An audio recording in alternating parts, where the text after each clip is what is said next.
afternoon and welcome to the Midday News. I'm Shamela Pulla and here's what we have in the bulletin.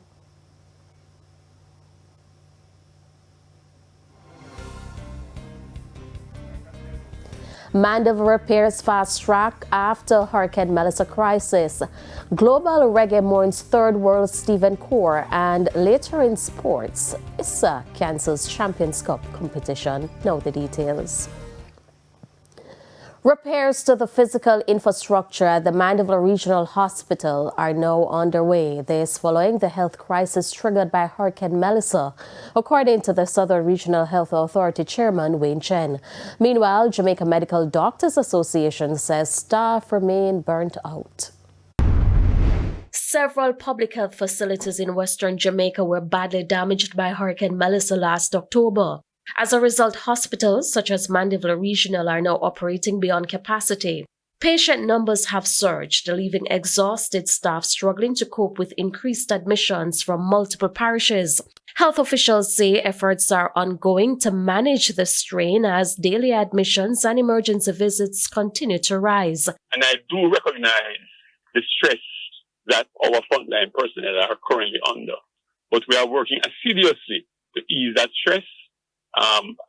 Many of the services have been transferred to the health centers, and the health centers are those that were in the affected parish are being restored rapidly. All of them are being repaired.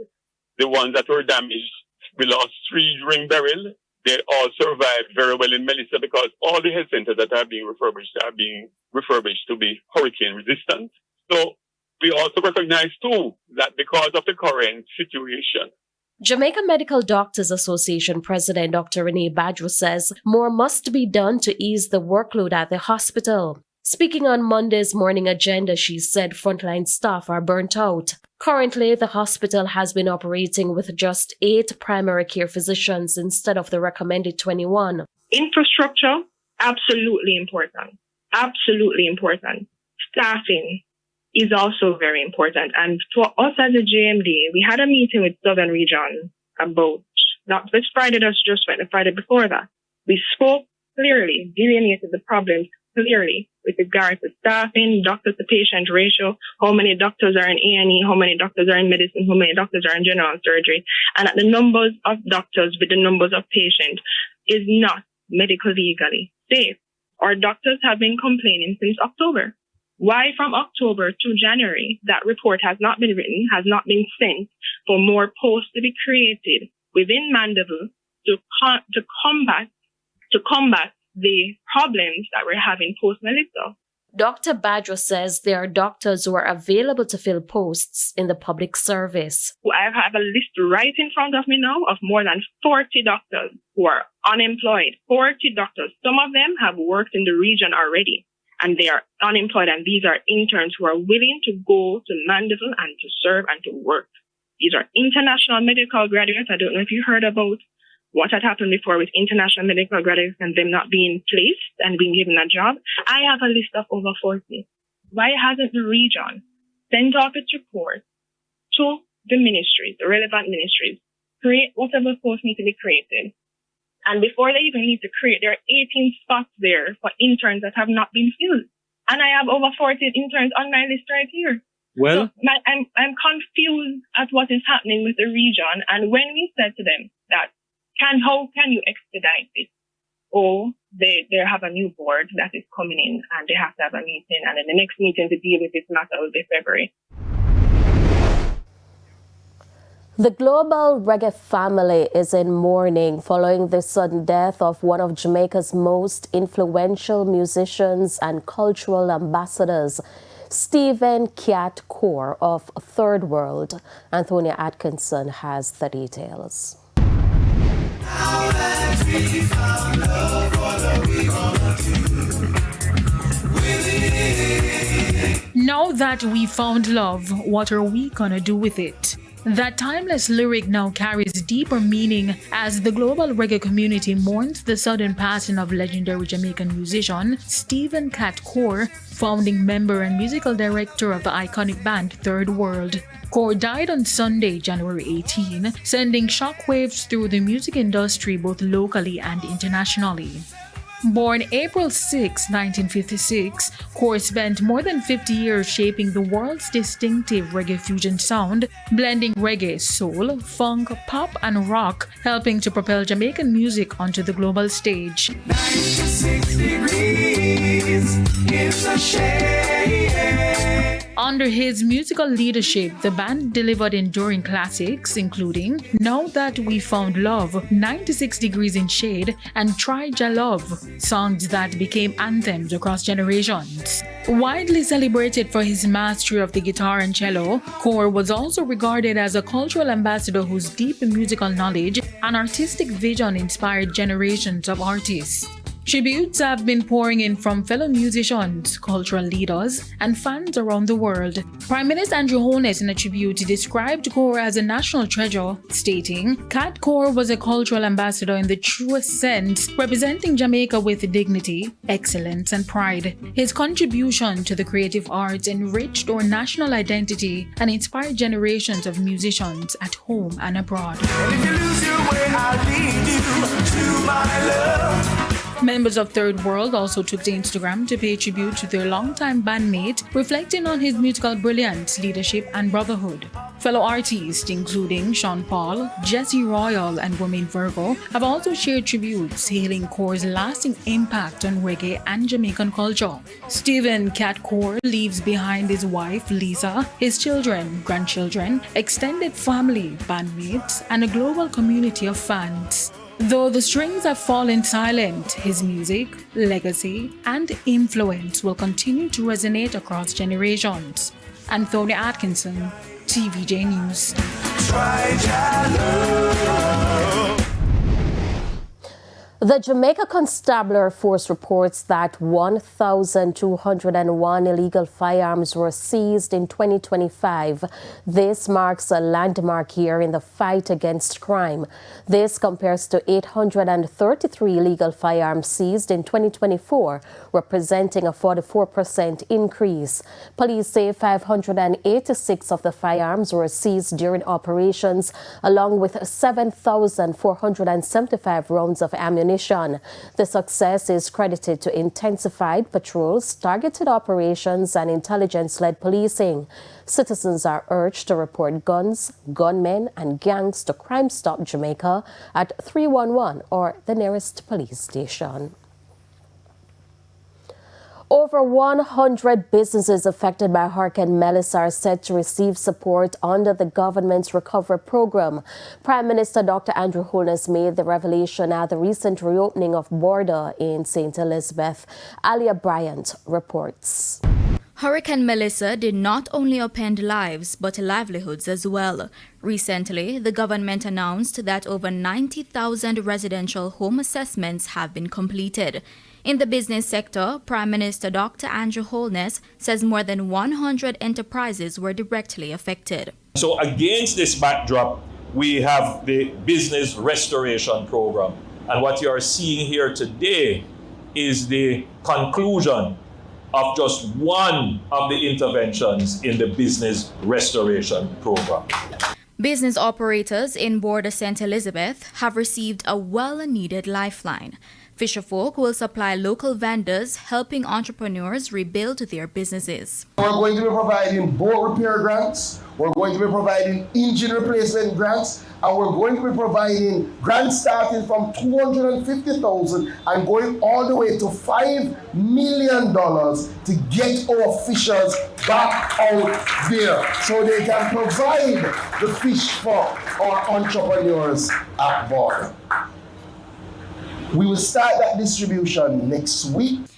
The reopening of border marks a significant milestone in the restoration and revitalization of one of St. Elizabeth's key commercial centers.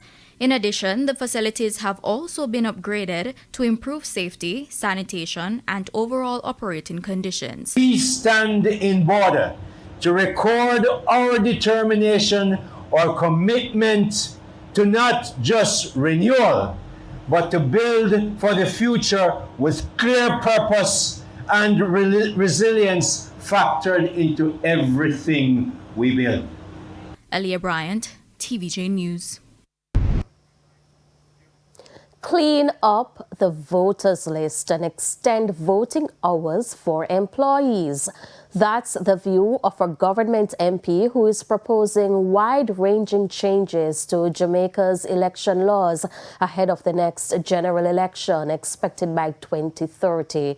Everett Warmington made his case at the recent sitting of the House of Representatives. Dwayne Anderson reports. It's been more than 4 months since the general elections were held, and with the figurative dust now settled, longtime JLP MP and lawmaker Everett Warmington says it is time to start planning for the next one, constitutionally due in 2030. For him, the first order of business must be to clean up the voters list. We have a whole lot of some huge voters list per constituencies. And then they talk the issue of the number of voters, apathy and those things. And that's nonsense. Do not reflect the true number of votes. So what I ask for here is that we call on the government to provide the necessary funds to have a complete remuneration of electors in this country. So we can have an understanding of the persons that we have. The September 3, 2025 general election was dominated by discussions about voter apathy. Only 39.5% of the electorate cast a ballot. The Southwest St. Catherine MP believes some people did not get a chance to vote. It is why he wants an extension of the time allotted for employees to vote.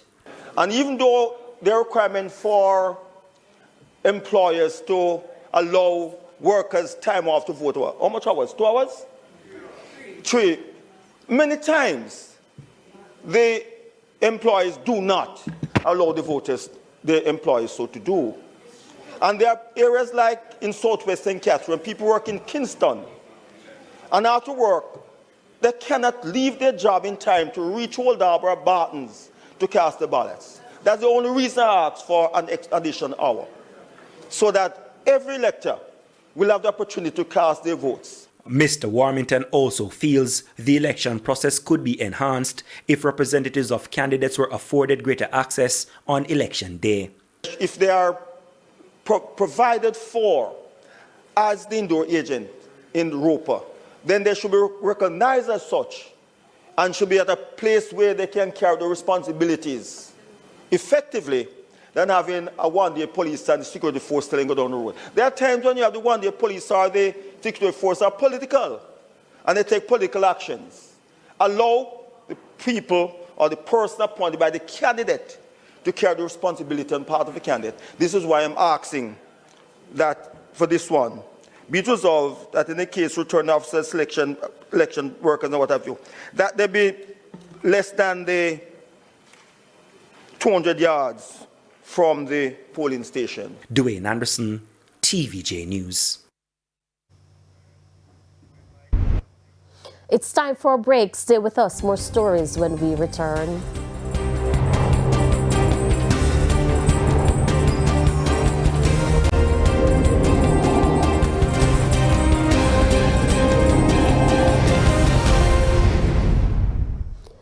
Welcome back to the Midday News. Police are seeking the public's assistance in locating missing child Michaela Rowe. She was last seen on Thursday, January 15, 2025, in the Spanish Town area, wearing a blue Jonathan Grant High School uniform.